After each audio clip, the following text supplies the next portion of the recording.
Leçon numéro 4. Ces pensées ne signifient rien.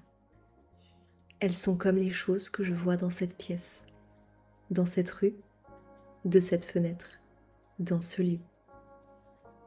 Bienvenue dans cette contemplation. Cette leçon marque un déplacement très important, apprentissage. Jusqu'ici, nous avons observé le monde extérieur. À présent, le regard se tourne vers ce que je croyais le plus intime, mes pensées. Le cours me propose ici une idée radicale, mais cohérente avec les précédentes. Si ce que je vois ne signifie rien en soi, et si j'ai donné moi-même toute la signification au monde, alors mes pensées à propos de ce monde ne peuvent pas être plus significatives que les images que je perçois. Autrement dit, mes pensées sont du même ordre que les choses que je vois. Elles appartiennent au même niveau d'illusion. Cette leçon ne me demande pas d'analyser mes pensées, ni de les corriger, ni de les améliorer. Elle m'invite simplement à les regarder et à reconnaître qu'elles ne sont ni bonnes ni mauvaises. Lorsque je prends un moment pour observer mon esprit, je vois apparaître un mélange constant.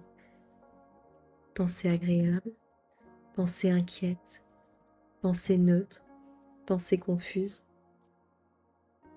Et si je regarde honnêtement, aucune d'elles n'est stable. Aucune ne demeure.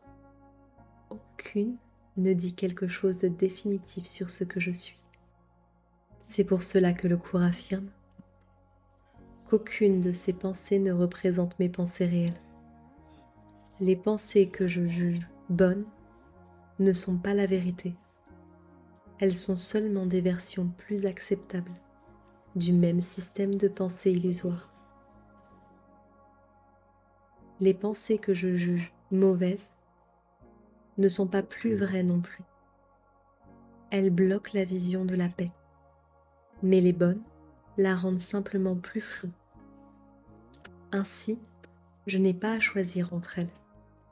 Je ne veux ni des unes ni des autres.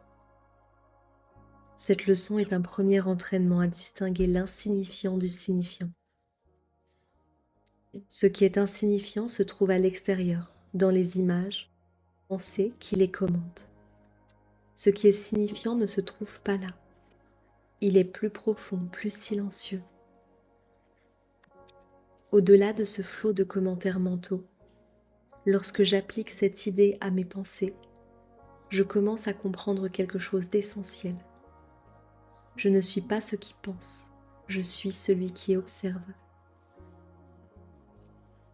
Les pensées apparaissent spontanément sans que je sache d'où elles viennent, ni quelle sera la suivante. Elles ne m'appartiennent pas réellement, car l'identité à laquelle je les attribue est elle-même une construction. Cette leçon n'est donc pas une invitation à lutter contre les pensées, mais à cesser de m'y identifier. Il n'est pas demandé de faire cet exercice longtemps, ni souvent.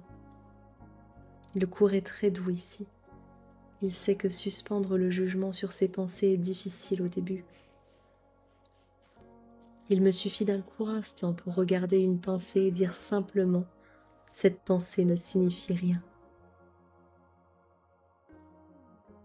Elle est comme les choses que je vois.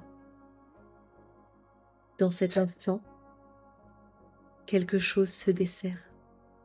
Je cesse de croire que ma paix dépend de la qualité de mes pensées. Je commence à pressentir qu'il existe en moi un espace qui n'est ni affecté par elle, ni défini par elle. Et c'est là que l'apprentissage réel commence. Aujourd'hui, je regarde mes pensées sans les juger.